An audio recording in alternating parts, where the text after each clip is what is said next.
갈라디아서 강의 5째 시간 하도록 하겠습니다.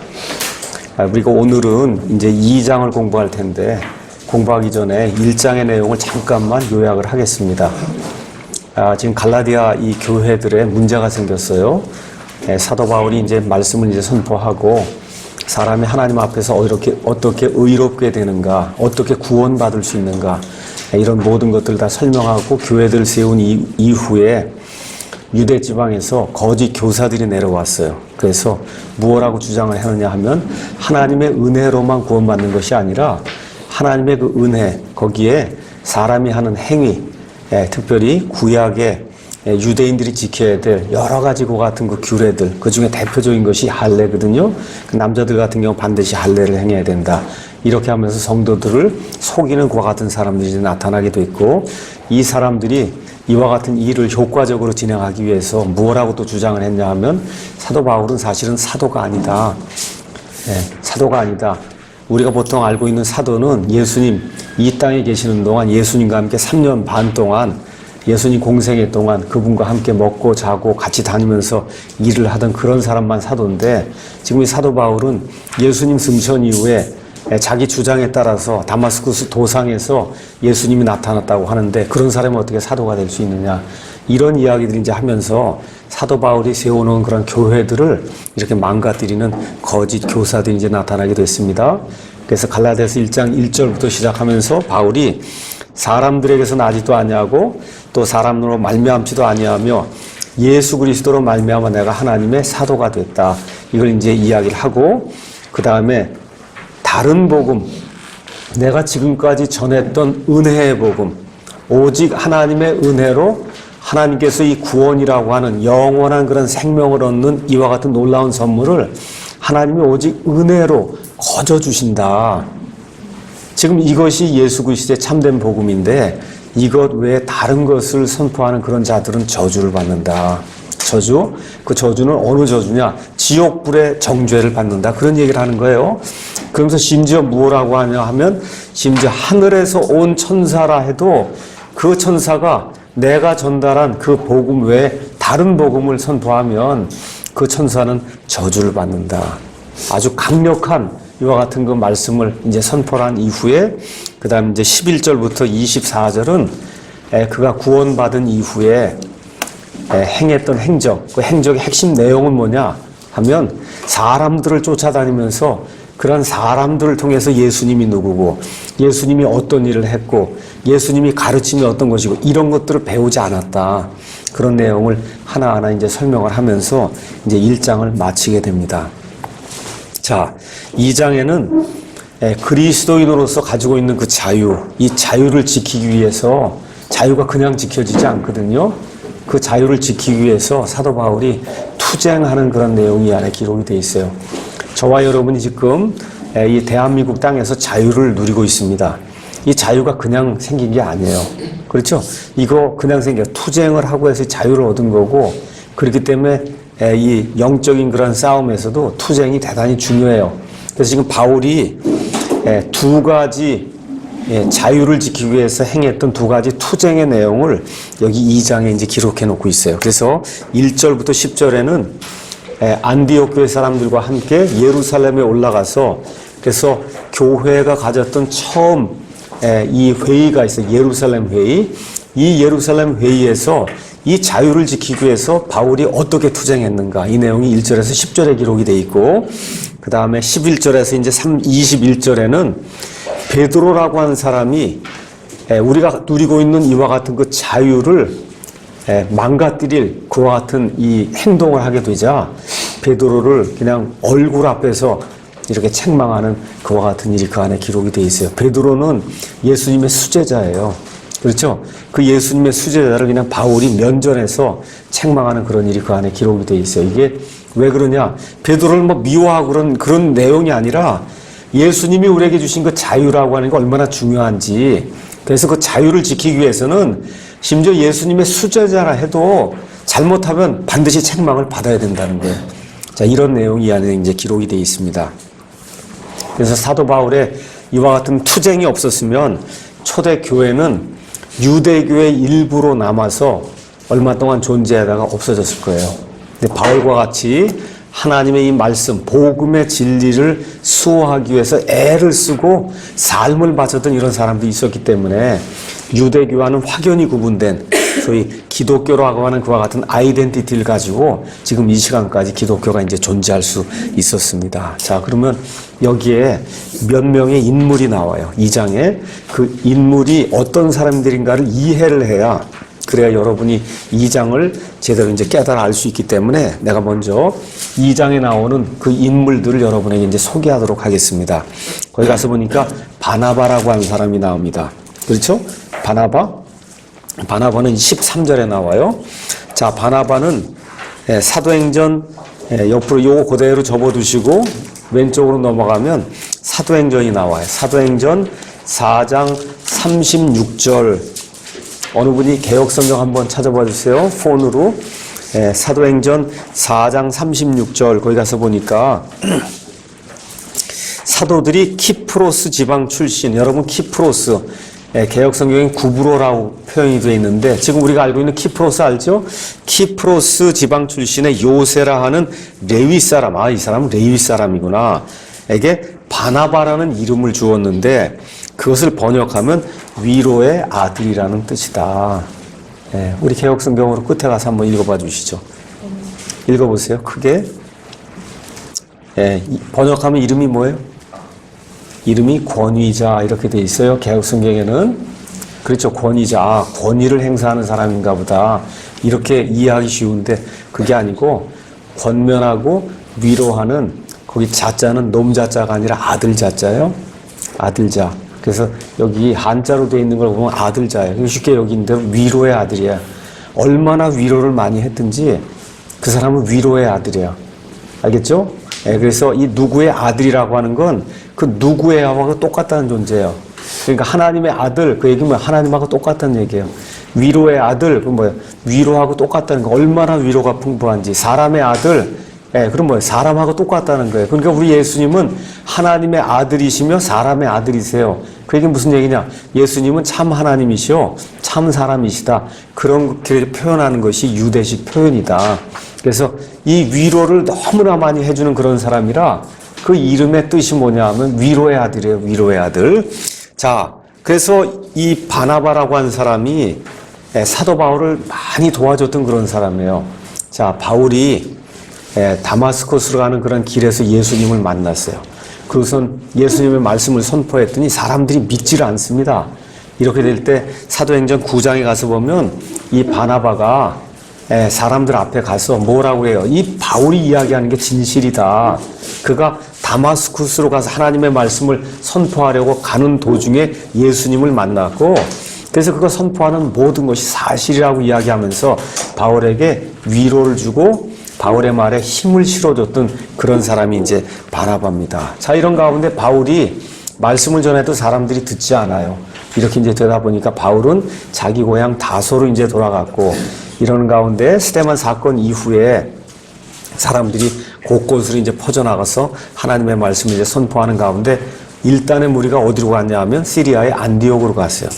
그래서 안디옥에 가서 이 말씀들 이렇게 전하는 가운데 안디옥 교회가 점점점 성장하는 걸 보고 바나바가 이대로 두어서는 안 되겠다. 이 사람들 잘 가르칠 수 있는 그런 사람이 필요하다 해서 안디옥에서 다소로 가서 다소에서 무명으로 지내고 있던 바울을 데려다가 그래서 이 안디옥에서 이 두 사람이 말씀을 열심히 이렇게 선포하는 가운데 드디어 사도행전 11장 가서 보니까 그 안디옥에서 예수님을 따르던 그 사람들을 저 밖에 있던 사람들이 저 사람들은 그리스도를 믿는 사람이다. 이렇게 해서 그리스도인이라고 불러주는 그런 일이 안디옥에서 이제 생기게 됩니다.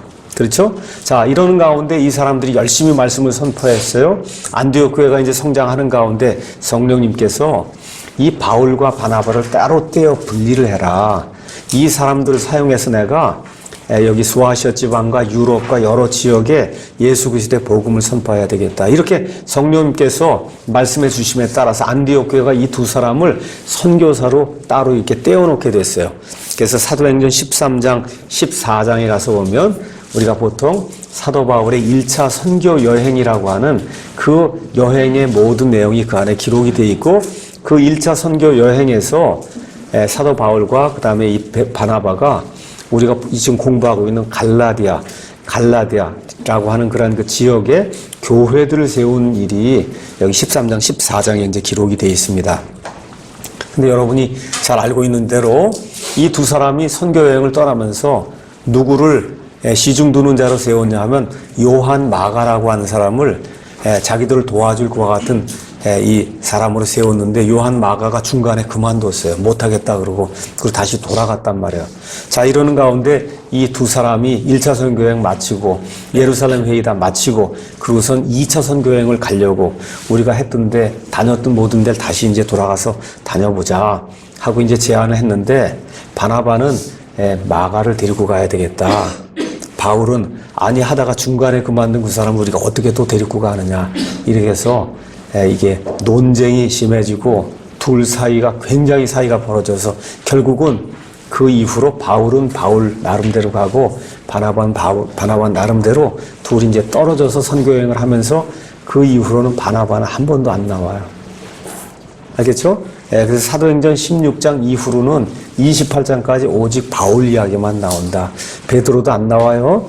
바울 이야기만 이제 나오면서 사도행전 1장 8절에 있는 것처럼 성령님께서 너에게 임하신 후에 어떻게 돼요? 너희가 이제 성령님의 충만을 받고 이렇게 된 다음에 먼저 예루살렘에서, 그 다음에 유대에서, 그 다음에 사마리아에서, 그 다음에 세상 맨 그 지역들에게까지 가면서 나를 위한 증인이 된다. 그래서 그 증인의 사역을 세상 맨 그 지역들에까지 가지고 가서 증인의 사역을 한 그 일을 사도 바울이 이제 하다 보니까 사도행전 16장 그 이후로는 바울 이야기만 나오게 돼요. 자, 이런 사람이 이제 바나바예요. 그러니까 다시 말씀드려서 바나바의 도움이 없었으면 바울이라고 하는 사람은 존재할 수가 없었어요. 이해하시죠? 그러니까 바나바가 바울을 얼마나 도와줬던 그런 사람인가 이해를 하실 거예요.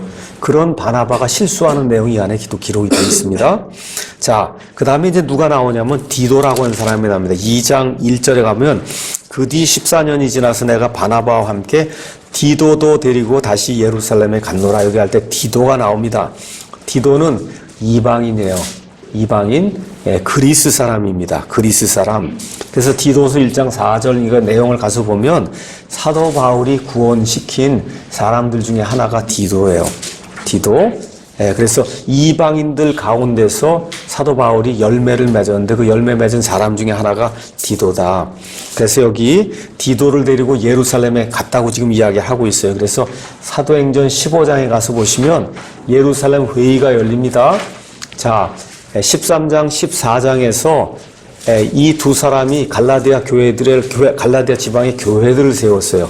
자, 이런데 이 사람들이 떠난 이후에 거짓 교사들이 들어와서 뭐라고 주장해요? 할례를 반드시 받아야 된다. 이렇게 이제 주장을 하니까 결국 안디옥 교회에서 바울과 바나바와 여러 사람들을 예루살렘 교회로 보내서 그 교회에 있는 사도들의 의견을 들어갖고 오자. 이렇게 하는 그런 일이 생겨요. 그래서 사도행전 15장에는 거긴 디도라고 하는 사람이 이름이 나오지 않아요. 근데 여기 지금 디도가 나옵니다. 그래서 사도행전 15장에 거기에 모임에 디도도 같이 갔었다. 이런 내용을 저와 여러분이 이해할 수가 있습니다. 그래서 디도는 오랫동안 사도 바울을 도와줬던 사도 바울의 이제 조력자입니다. 그래서 고린도 교회, 또 그 다음에 크레테라고 하는 그런 섬이 있는데 그 크레테라고 하는 그 섬에 있던 그 교회의 목회자였어요. 그래서 이런 사람이 이제 디도다. 자, 그 다음에 이제 누가 또 나오냐면 예루살렘에 거물들이 있었어요. 예루살렘 교회에 기둥으로 여겨지던 그런 거물들이 세 사람이 나옵니다. 야고보, 요한, 베드로 이렇게 나옵니다.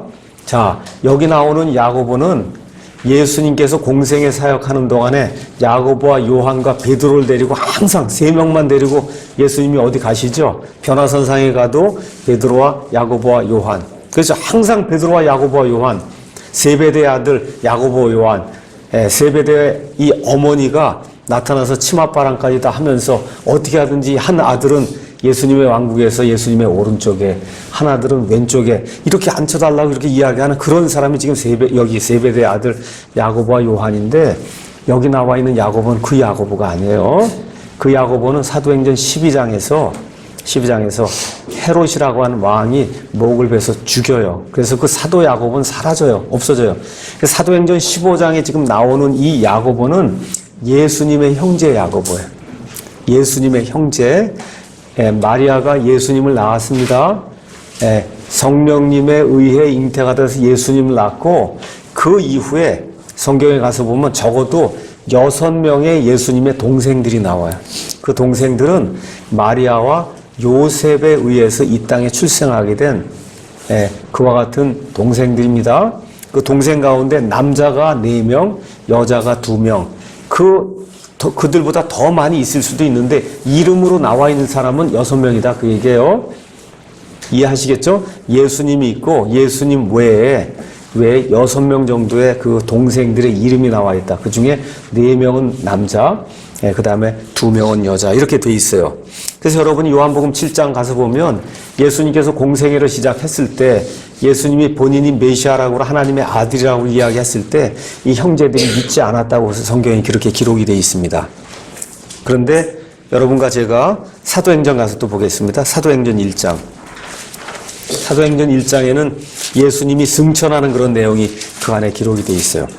예수님 승천할 때 어디서 승천하시냐면 올리브산에서 승천하십니다. 거기 승천하는 그 자리에 13절에 가서 보면 예수님의 제자들이 나오고 14절에 이들이 다 여자들과 예수님의 어머니 마리아와 그분의 형제들과 함께 한 마음이 되어 기도와 간구를 계속하더라. 그러니까 그 승천한 자리에 예수님의 어머니 마리아도 있었고 예수님의 형제들도 그 자리에 있었단 말이에요. 그러니까 예수님께서 3년 반 동안 공생애를 할 때 공생의 첫 부분에서는 형제들이 믿지 않았어요. 그렇죠? 그런데 지금 부활하셔서 지금 승천하신 이 순간은 지금 믿는단 말이에요. 이렇게 되니까 이 야고보를 비롯해서 예수님의 형제들은 예수님 십자가 사건 바로 전 어느 시점에 예수님이 정말 메시아고 하나님의 아들이신 것을 믿었다고 하는 그런 사실을 우리가 알 수가 있습니다. 자, 그래서 이 야고보가 예수님의 이 형제로서 예수님을 믿은 이후에 고린도전서 15장에 가서 보시면 예수님이 이 믿음을 갖게 된 그 야고보에게 자기 자신을 드러내어 보여주신 모습이 그 안에 기록이 되어 있습니다. 부활하신 예수님이 자기의 동생 야고보에게 자신의 부활한 그런 몸을 보여주면서 그래서 주님의 일을 하라고 부탁을 했겠죠. 이런 내용이 고린도전서 15장에 기록이 되어 있어요.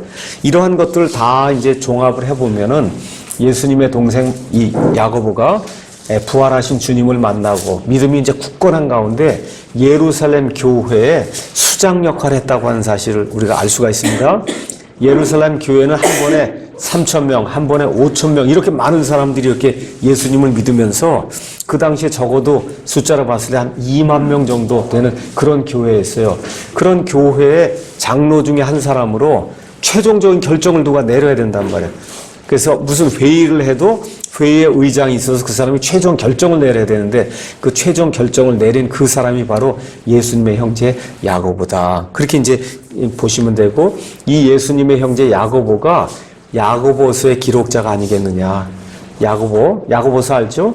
야고보서는 두 사람 중에 하나가 기록한 걸로 보는 거예요. 사도 야고보 아니면 주님의 형제 야고보. 성경에 나와 있지 않기 때문에 누구라고 이야기하지 못합니다. 여러 가지 정황들로 봐서 주님의 형제 야고보가 아니겠느냐 이렇게 보는 그와 같은 견해가 많이 있습니다. 자, 그럼 이제 시작을 하겠습니다. 주변 정리, 그 다음에 인물들 이런 것들 이제 설명을 했으니까 1절부터 이제 시작합니다. 그 뒤 14년이 지나서 자, 바울이 이제 다마스쿠스에 가는 그 길에서 예수님을 만났어요. 14년이 지나서 내가 바나바와 함께 디도도 데리고 다시 예루살렘에 올라가니까 다시 한 거 보니까 이전에 이미 올라갔었다는 거죠. 올라간 게 어디냐? 1장 18절에 나와 있습니다. 다마스쿠스 가는 그 길에서 예수님을 만난 그 이후에 3년쯤 이렇게 지난 그 시점에 거기 가서 보면 베드로를 만나려고 예루살렘에 올라갔다가 15일 동안 있었다. 이런 내용이 기록되어 있습니다. 그러니까 그때 한번 갔었고 그러고 나서 11년이 더 지나서 그러면 14년이 되는 거죠. 14년이 되는 해에 바나바와 함께 디도까지 다 데리고 예루살렘에 이제 올라갔다는 그런 내용이 나옵니다. 이것은 내가 이 갈라디아서 처음 시작하면서 안디옥에서 안디옥에서 문제가 됐던 그런 이 할례 문제를 가지고 예루살렘 교회로 올라가서 예루살렘에 있던 야고보, 요한, 그 다음에 베드로 등을 비롯해서 그 유대인 형제들이 어떻게 판결을 내리는가, 이 내용을 제가 사도행전 15장 말씀을 가지고 여러분에게 이제 설명했던 그 내용이에요. 그래서 안디옥 교회에 할례주의자들이 등장한 거예요. 너희가 믿음만으로 구원받는 거 아니다. 모세의 율법, 특히 할례를 반드시 받아야만 구원받는다. 이런 걸 주장하는 사람들이 생겨나서 이 문제를 해결할 수가 없으니까 우리가 예루살렘으로 사람을 보내자. 이렇게 해서 바나바와 바울과 디도와 여러 사람들이 이제 예루살렘에 올라가는 그런 내용이 사도행전 이제 15장에 기록이 되어 있습니다. 자, 할례를 받는다 하는 얘기, 그 얘기는 무슨 얘기냐면 구약으로 다시 돌아간다는 뜻이에요. 우리 예수님께서 십자가에서 죽으시고 다 이루셨다 했을 때 어떤 일이 생겼어요? 성전의 휘장이 위에서부터 아래로 쫙 갈라지면서 이게 갈라졌어요. 그럼 어떻게 돼요? 누구든지 하나님의 은혜의 왕좌 앞에 마음대로 들어가서 하나님께 간구할 수 있는 직통 전화가 열린 거예요. 옛날에 제가 한 10살, 12살 이렇게 살 때는 직통전화가 없었어요. 누굴 통해야 돼? 교환을 통해야 돼. 교환이 해서 다 이 전화를 연결해 주고 그랬어요. 그 이후에 직통전화가 생기니까 교환원이 필요가 없잖아요. 그렇죠? 마찬가지로 구약시대에는 교환원이 있었어요. 그게 누구냐면 제사장이에요. 하나님께 가려면 이 교환원을 통해야만 간다고. 그렇죠? 이렇게 된 거를 예수님께서 완전히 이 길을 새롭게 이제 여심으로 말미암아 제사장이라고 하는 그와 같은 교환은 필요 없이 직통 하나님의 왕좌에 나갈 수 있는 그런 길을 마련해 줬는데, 지금 와서 다시 할례를 받아야 된다고 하면 그 무슨 얘기예요? 교환원을 또 통해야 된다는 얘기거든요. 그렇죠? 이런 일이 있으면 안 된다는 거예요. 그래서 할례 유대인들에게는 중요한 거예요. 왜 그러냐? 할례를 받는다고 하는 얘기는 내가 아브라함의 자손이란 뜻이에요. 그런 의미에서 중요한 거예요. 그런데 사람들이 착각을 했어요. 유대인들이 할례만 받으면 구원받는 걸로 착각을 했다고. 지금식으로 얘기하면 예수님 믿는 가정에 태어나면 그냥 자동으로 구원받는 걸로 생각하는 거예요. 또 지금식으로 얘기하면 유아 세례 받거나 교회에서 세례 받거나 주일 성수 잘하고 11조 많이 내고 교회에서 모든 일 하라는 거 다 잘하고 그렇게 하면 구원받는 걸로 착각하듯이 구약시대 이스라엘 백성 어떻게 생각하느냐? 할례만 받으면 그냥 자동으로 구원받는 걸로 그렇게 생각하던 그런 사람들이 많이 있었다. 그래서 지금 사도 바울이 뭐라고 이야기하냐? 로마서 말씀 왼쪽으로 넘어가서 로마서 보겠습니다. 로마서 2장 25절에서 29절 가서 보니까 뭐라고 돼 있냐? 내가 율법을 지키면 할례가 참으로 유익하나 내가 율법을 어기는 자가 되면 내 할례가 무할례가 된다. 이런 얘기를 쭉 하면서 뭐라고 기록했냐? 27절에 본래 무할례자가, 이게 이방인입니다. 본래 무할례자, 그러니까 유대인들은 할례자고 그 다음에 무할례자는 이방인이에요. 그러니까 쉽게 얘기해서 이방인이 율법을 이행하면 글자와 할례를 통해 율법을 범하는 너를 판단하지 아니하겠느냐? 유대인을 판단하지 않겠느냐? 이는 겉으로 유대인이 아니요 겉으로 육체에 행하는 그 할례가 하나님이 요구하는 그 할례가 아니기 때문이라. 오직 속으로 유대인이요 하나님 보실 때 하나님의 선민이라고 하나님이 칭해 준 그 사람이 진짜 유대인이지, 이 겉으로 종교의 어떤 율법과 종교의 어떤 규정을 지켰다 그래서 하나님이 받아주신 그런 유대인이 아니다. 할례는 글자 안에 있지 아니하고 글자대로 내가 8일 만에 할례를 받아, 이거 주장하는 거 이게 중요한 게 아니라 영 안에 있는 마음의 할례니라. 마음의 할례를 받아야 된다는 거예요. 그러니까 유대인들의 경우는 겉으로 드러내서 하나님의 선민인 것을 나타내기 위해서 물론 육체적인 할례를 받아야 돼요.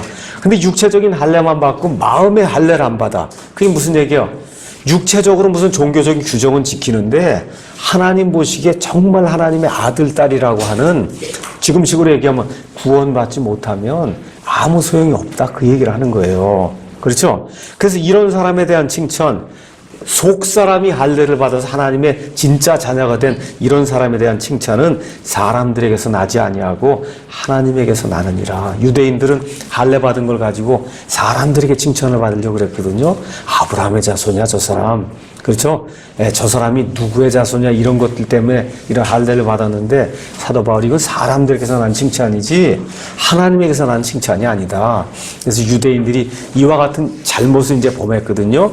이런 잘못을 범했는데 이 사람들이 이걸 가지고 지금 이방인들에게 내려와서 자기들도 제대로 지키지 못하면서 이방인 뭘 할례를 받아야 구원받는다고 하니까 지금 여기 사도 바울이 그럴 수 없다. 지금 그렇게 이야기를 하고 있는 겁니다. 자, 그래서 바울과 바나바는 이 문제를 해결하기 위해서 문제를 들고 디도와 함께 예루살렘으로 이제 올라가게 됩니다. 2절, 내가 계시로 말미암아 올라가 내가 이방인들 가운데 선포하는 그 복음을 그들에게 전달하되 명성 있는 자들에겐 개인적으로 하였으니 이것은 어찌하든지 내가 다름질하는 것이나 지금 다름질하고 있는 것, 이 복음을 선포하기 위해서 열심히 지금 수고하는 것, 또 과거에 내가 지금까지 수고한 것, 이것이 헛되지 아니하게 하려 함이라. 이게 무슨 소리냐? 바울은 무슨 복음만 전했어요?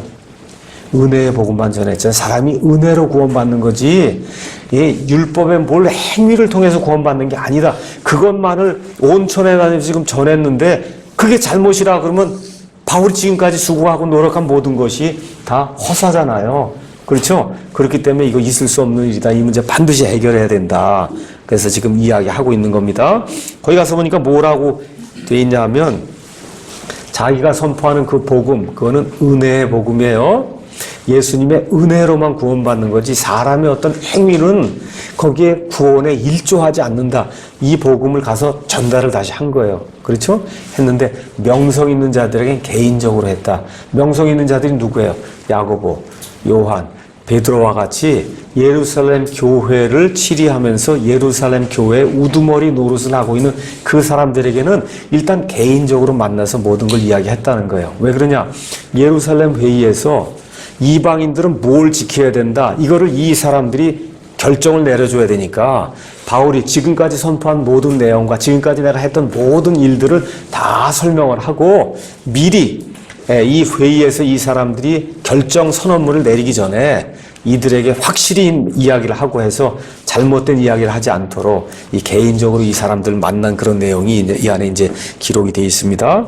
3절, 그러나 나와 함께 있던 그리스 사람 디도도 억지로 할례를 받지 않게 했다. 자, 디도는 이방인이라고 아까 제가 말씀드렸습니다. 그래서 디도를 데리고 지금 예루살렘에 갔더니 예루살렘에 있던 유대주의자들이 지금 뭐라고 얘기하는 거예요? 저 디도 왜 할례를 안 줬냐 그러는 거예요. 사람이 믿음만으로 구원받는 게 아니라 할례를 받아야 되는데 여기 바나바나 지금 바울은 유대인이니까 이미 구원받기 전에 이미 할례를 받은 사람이에요. 이 사람 갖고 뭐라고 얘기를 안 하고 바울이 구원시킨 디도를 데리고 올라갔더니 저 사람 그리스 사람 아니냐. 그리스 사람이면 구원받으려면 할례도 받아야 되니까 할례를 주라고 강요를 했다는 거예요. 강요를 그렇게 했는데 어떻게 할례를 줬어요? 안 줬어요? 안 줬다는 겁니다. 안 줬다. 자, 그래서 이제 이 이야기를 여러분에게 이제 다시 한번 설명합니다. 초대 그리스도인들은 100% 유대인이었어요. 사도행전 10장에 가서 처음으로 이방인이 구원을 받아요. 그때까지 얼마쯤 걸려요? 시간이 10년쯤 걸린 거예요. 10년. 그 10년 동안 이 땅에 존재한 사람들, 그리스도인들은 다 유대인이에요. 그러니까 지금까지 유대인이라고 하는 얘기는 아브라함의 그런 언약을 따라 할례를 행하고 여러 가지 율법의 규정들을 다 지키다가 복음을 깨닫고 나서 예수님이 정말 그리스도 메시아구나 이런 내용을 알게 되고 예수님의 은혜로만 구원받는 이런 걸 이제 알게 됐단 말이에요. 그랬는데도 불구하고 구약시대의 그런 규정들을 하루아침에 싹 없애지는 못했단 말이지. 이런 상태에 있으니까 그래도 좀 할례를 줘야 되지 않겠는가 이렇게 생각하는 것이 어느 면에서 자연스러웠다는 거예요. 초대 그리스도인들에게는 유대인들이었기 때문에. 그렇죠? 이렇게 되니까 디도가 올라와서 구원받았다고 얘기를 하니까 너 할례 받았냐 이런 문제가 이제 생긴 거예요. 그랬더니 바울이 할례를 줬어요? 안 줬어요? 안 줬다고 이야기하는 겁니다. 할례를 주면 큰일 나는 거예요. 왜 그래요? 지금까지 사도 바울이 선포한 복음이 뭐예요? 은혜만으로 구원받는다. 이 복음을 지금 선포했는데 지금 여기 와서 이 사람들에게 굴복을 하고 디도에게 할례를 줘버리면 지금까지 선포한 모든 내용이 허사가 되잖아요. 그렇죠? 그래서 디도에게 할례를 주지 않았다고 지금 사도 바울이 이야기를 하고 있는 겁니다. 자, 목회 서신은 목회서신 두 종류가 있어요. 하나는 디모데에게 준 목회서신은 디모데 전서 후서고, 그 다음에 디도에게 준 목회서신은 디도서예요. 그래서 바울이 나의 아들로 삼았다고 한 사람이 두 사람이 있어요. 한 사람은 디모데, 한 사람은 디도. 근데 디도는 100% 이방인이야. 아버지도 그리스 사람, 어머니도 그리스 사람. 그런데 디모데는 사도행전 16장 가서 한번 보겠습니다. 디모데. 사도행전 16장 가서 보니까 1절에 그때 그가 더베와 루스드라에 이르렀는데 보라 그가 바울입니다. 거기에 디모데라는 이름의 어떤 제자가 있더라. 그는 어떤 여인 곧 믿는 유다 여인의 아들이었으나 그러니까 어머니는 유대인인데 그렇죠. 그의 아버지는 그리스 사람이었단 말이야. 그러니까 반은 유대인 반은 이방인인 사람이었어요. 그렇죠. 자, 이 사람이 좋은 평판을 받고 있었어요. 3절에 바울이 그를 데리고 가려 할 때 그 지역에 있던 유대인들로 인하여 그를 데려다가 그에게 할례를 줬다는 거예요. 자, 잘 생각해 보세요. 지금 두 명의 아들처럼 생각하는 두 명의 사람이 있어요. 한 사람은 디모데, 한 사람은 디도. 그렇죠? 디도는 절대 할례 받으면 안 된다. 지금 그렇게 이야기를 하고 여기 지금 디모데는 할례를 줬단 말이에요. 그렇죠? 예, 왜 그런 차이가 생긴 것 같아요? 왜 그런 차이가? 여기 나와 있는 이유 그대로 디모데는 반쪽이 유대인이기 때문에 유대인들에게서 말씀을 선포하기 위해서는 이 사람이 할례 받는 것이 복음 선포에 유익하다고 생각했기 때문에 할례를 준 거지 할례를 받아서 구원받는데 일절하게 준 게 아니다. 이 디모데는. 근데 지금 디도는 100% 이방인이죠. 100% 이방인으로 누구에게 가서 말씀을 선포하는 거예요? 예, 디도는 이방인들에 가서 말씀을 선포하는 그런 사람이기 때문에 이런 사람이 가서 할례를 받아 놓으면 어떻게 해서 이방인도 구원받기 위해서는 하나님의 말씀을 믿을 뿐만 아니라 할례도 받아야 되는구나 이렇게 착각하는 그런 일이 생긴단 말이에요. 그렇죠? 그래서 바울이 디도에게는 할례를 행하지 않았다. 성경이 지금 그렇게 이야기하고 있는 겁니다. 자, 그래서 이방인들에게는 할례가 필요치 않아요. 이방인들에게는 이 디모데 같은 경우는 반유대인이었기 때문에 유대인들에게 미움을 받지 않고 유대인들에게 예수님의 복음을 선포하기 위해서는 어쩔 수 없이 그렇게 하는 것이 그들의 사역에 도움이 된다고 생각해서 할례를 행한 겁니다. 믿음 플러스 할례가 아니에요. 구원받기 위한 그런 조건이 아니다. 이 내용을 저와 여러분이 이제 기억해야 됩니다. 자, 그래서 여기 다시 갈라디아서로 돌아와서 보면 바울이 왜 디도에게 할례를 행하지 않았냐? 이유가 4절에 나와 있어요. 4절. 이는 알지 못하는 사이에 들어온 거짓 형제들 때문이라. 알지 못하는 사이에 안디옥 지방에 갈라디아 지방에 고린도 지방에 거짓 형제들이 몰래 들어왔다는 거예요. 지금도 신천지가 들어오면 몰래 들어오잖아요. 어찌나 무섭든지 신천지 사절 딱 해서 교회마다 붙여놨잖아요. 얼마나 무섭든지. 여기 한마음이었는데 안 붙였잖아요. 이거 들어오면 국물도 없잖아요. 여기 오면. 그렇잖아요. 그렇기 때문에 안 붙이는 거예요. 들어오면 이기지 못하는 교회마다 신천지 사절. 그런 교회는 얼마든지 몰래 들어와요. 신천지가. 거짓 이 형제들이 몰래 들어왔다. 알지 못한 사이에 몰래 기어 들어온 겁니다. 기어 들어온 이유가 그 안에 표현이 되어 있어요. 뭐라고 그랬어요? 그들이 그리스도 예수님 안에서 우리가 누리는 우리의 자유를 엿보아 우리를 다시 속박하려고 몰래 들어왔다는 거예요. 예수님이 우리에게 왜 이와 같은 진리를 주셨냐? 우리가 과거에 죄 가운데 살았어요. 죄의 노예로 살았어요. 그렇죠? 어둠의 권세에 매여서 마귀의 종로로 타는 그런 사람으로 살았는데 예수님이 우리에게 자유를 주심으로 말미암아 우리가 지금 자유인이 됐단 말이에요. 할례가 왜 필요해요? 모세의 율법을 왜 지켜요? 그런 게 전혀 필요 없잖아요. 지금 여기 주일날 올 때 양 가지고 오고 염소 가지고 오고 소 가지고 오고 이런 사람이 어디 있어요? 자유롭게 오잖아요 지금. 그렇잖아요. 예배 드릴 때도 옛날에 이 유대인들처럼 여자들은 다 이렇게 가려야 되고 이거 앞에 다 가려야 되고 이런 거 전혀 없잖아요. 이게 뭐야? 다 우리가 예수님 안에서 누리는 자유잖아요. 맞습니까? 이런 자유를 지금 누리고 있는데 몰래 들어온 형제들이 그거 틀렸다고 얘기하는 거라. 그 얘기는 무슨 얘기야? 다시 옛날의 속박으로 너희를 내가 데리고 가야 되겠다 이렇게 생각하고 유대인 중에 어떤 사람들이 이 할례 문제를 들고 이들에게 들어왔단 말이에요. 그런 상태에서 사도 바울이 디도에게 할례를 줘버리면 그건 무슨 얘기야? 구원은 믿음뿐만 아니라 율법도 지켜야 되는구나. 이걸 이렇게 사람들이 착각할 수밖에 없기 때문에 이 거짓 형제들의 이 유혹에 넘어가지 않도록 하기 위해서 이 디도, 이방인 이 제자 디도에게는 내가 결코 할례를 베풀지 않았다. 지금 그렇게 이야기를 하는 겁니다. 자, 그래서 지금도 교회 안에 이런 거짓 형제들이 있어요. 어떤 사람들이 하나님의 복음을 듣고 너무 기뻐해요. 정말 은혜로 믿음으로 이렇게 구원받았다고 얘기하면 뭐라고 해요? 아니야. 행위가 있어야 돼. 행위.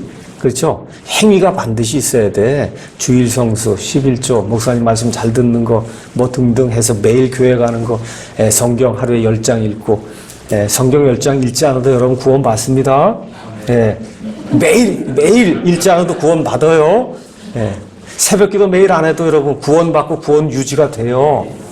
근데 많은 사람들이 어떻게 해요? 거기다가 플러스를 얘기하는 거야. 예수님의 은혜, 예수님의 피로, 그렇죠? 거저 은혜를 받아서 선물을 받는데 그렇게 이야기하면 거기다 어떤 사람이 나타나서 꼭 플러스를 얘기한다고 거기에다 요거를 더해야 된다. 요거를 더해야 된다고 이야기하는 사람도 있어요. 그걸 더하지 않으면 구원 받았다가도 구원을 잃어버린다. 그렇게 주장을 해요. 구원 상실. 또 어떤 걸 주장하느냐? 우리가 이제 예수님 공중에 강림하시면 저와 여러분이 다 공중으로 채어 올라갑니다. 예수님 왜 공중에 강림하시냐?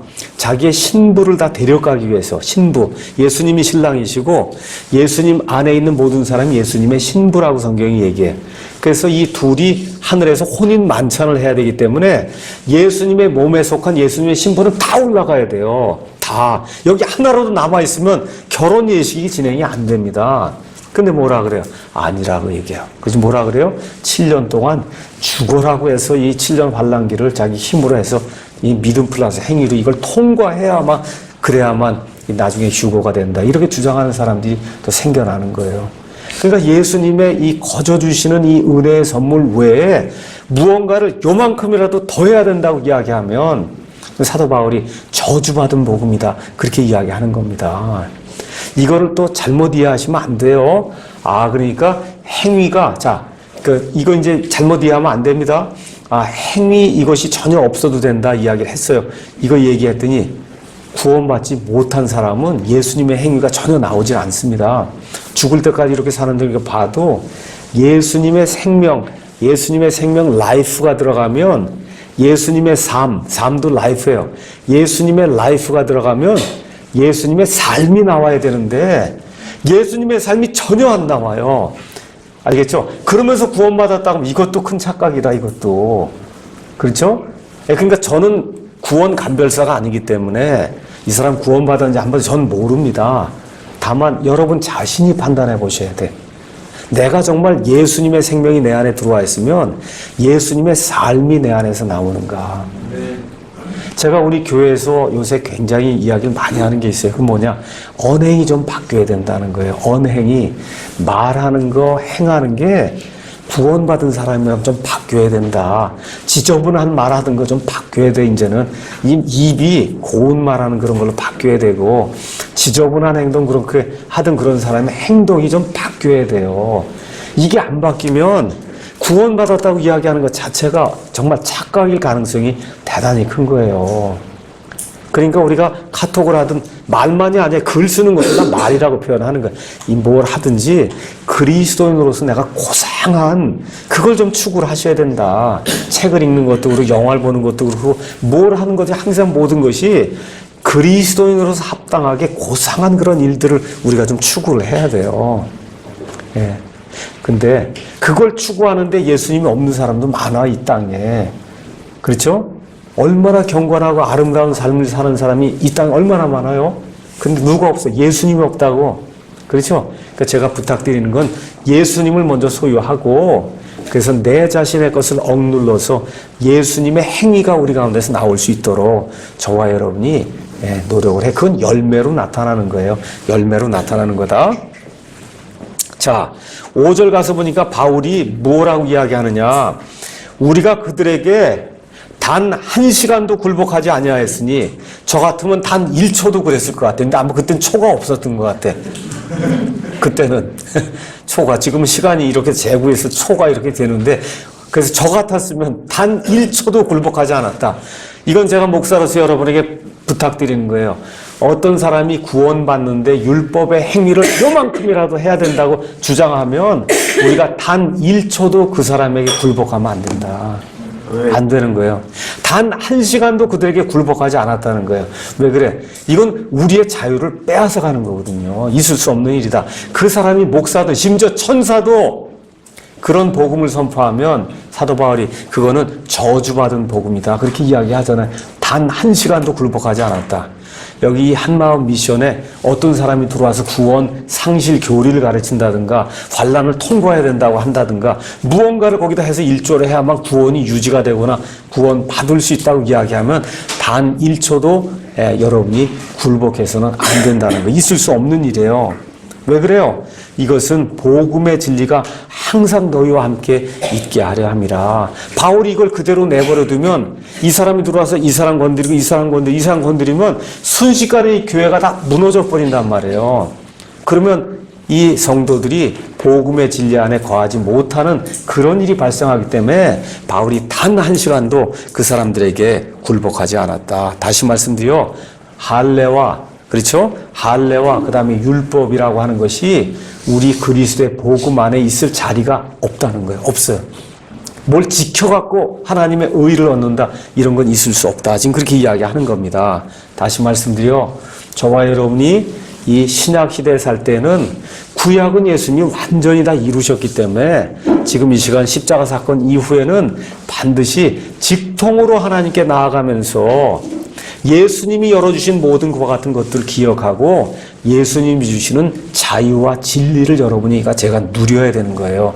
구약시대 걸 가지고 사람을 속박으로 밀어넣는 그와 같은 사람이 나타나면 단 1초도 굴복하면 안 된다. 있을 수 없는 일이다.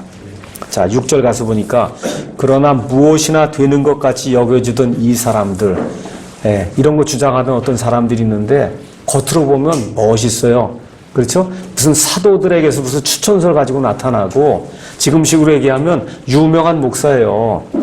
유명한 교회를 맡아서 하는 그런 사람이라고. 근데 이런 사람들, 무엇이나 되는 것 같이 여겨진 이 사람들에 관하여는 그들이 어떤 사람이든지 내게 상관이 없으며 하나님은 사람의 외모를 받아들이지 아니하시느니라. 오바마 아무 상관없어. 하나님 앞에 저나 오바마나 다 똑같아요. 미국 대통령이 나무나 소용없다는 거예요. 아시겠죠? 빌 게이츠, 돈이 이 세상에 제일 많아도 하나님 앞에는 저나 여러분하고 똑같아요. 하나님은 외모를 중시하는 분이 아니다. 다시 얘기해요. 어느 교회 목사가 성도가 2만 명이에요. 2만 명. 우리는 얼마 안 돼요.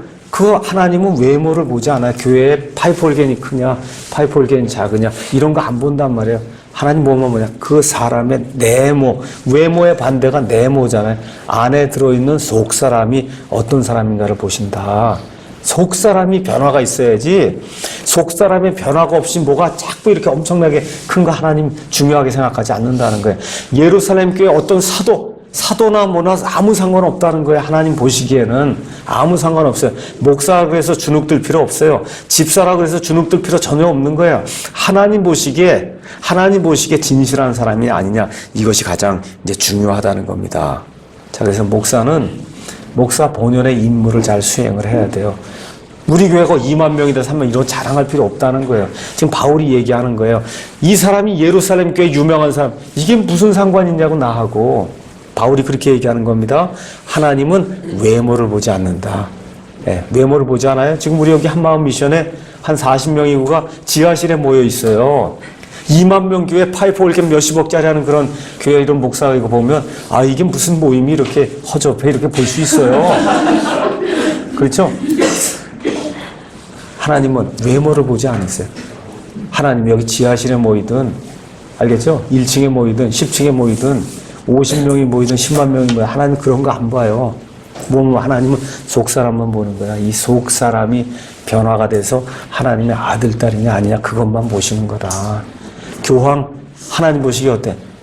구원받지 못한 사람이에요. 세상 사람들에게 그렇게 유명한 유명세를 타지만 하나님 보시기에 아무것도 지금 죽으면 지옥 갈 사람이라고.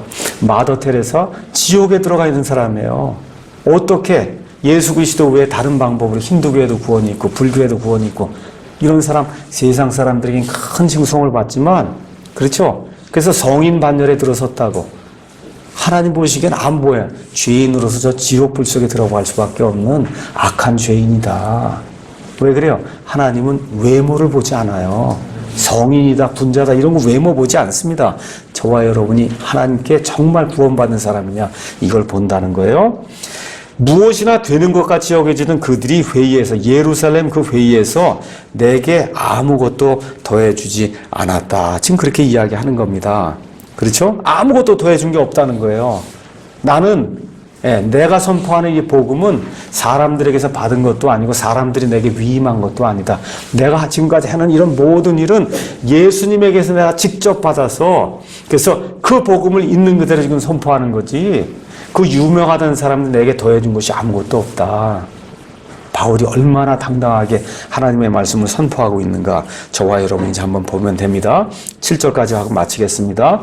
오히려 반대로 베드로가 할례자를 위한 복음을 맡은 것 같이 내가 무할례자 이방인들을 위한 복음을 맡은 것을 그들이 보았나니 베드로 안에서 효력 있게 일하사 할례자를 위한 사도직을 주신 바로 그분께서 내 안에서도 강력하게 일하사 이방인들을 향하게 하셨느니라. 그래서 하나님이 예수 그리스도의 복음이 선포가 될 때 이 땅에 두 부류의 사람이 있었어요. 한 부류는 유대인, 한 부류는 이방인. 그렇죠? 그래서 같은 복음임에도 불구하고 베드로에게는 이방인들이 아니라 유대인들을 섬겨라. 왜 그래요? 바울과 같이 이방인들을 설득할 수 있는 그런 능력이 베드로에게 많지 않았고 이 바울은 이 모든 학식이나 그 다음에 말이나 이런 모든 것들이 이방인들을 압도하기에 충분한 것 같은 실력 있는 그런 사람이었고 또 로마의 시민권을 가지고 있는 그런 사람이라 여행하는 게 자유로웠단 말이에요. 그렇죠? 그러니까 이방인들을 변화시키기 위해서는 바울이라고 하는 사람을 들어 썼고 그 다음에 유대인들을 변화시키기 위해서는 이 베드로를 하나님이 들어 썼다. 잘못 이해하면 안 됩니다. 베드로가 전한 복음하고 사도 바울이 전한 복음이 다른 거냐? 아니에요. 똑같이 어떤 복음에 은혜의 복음만 전한 거예요. 은혜의 복음. 오직 예수 그리스도께서 거저 믿는 자들에게 거저 은혜로 베풀어 주시는 그 선물이라고 하는 그런 구원을 이 사람들이 전한 것이다. 첫 시간 여기까지 하고 마치겠습니다.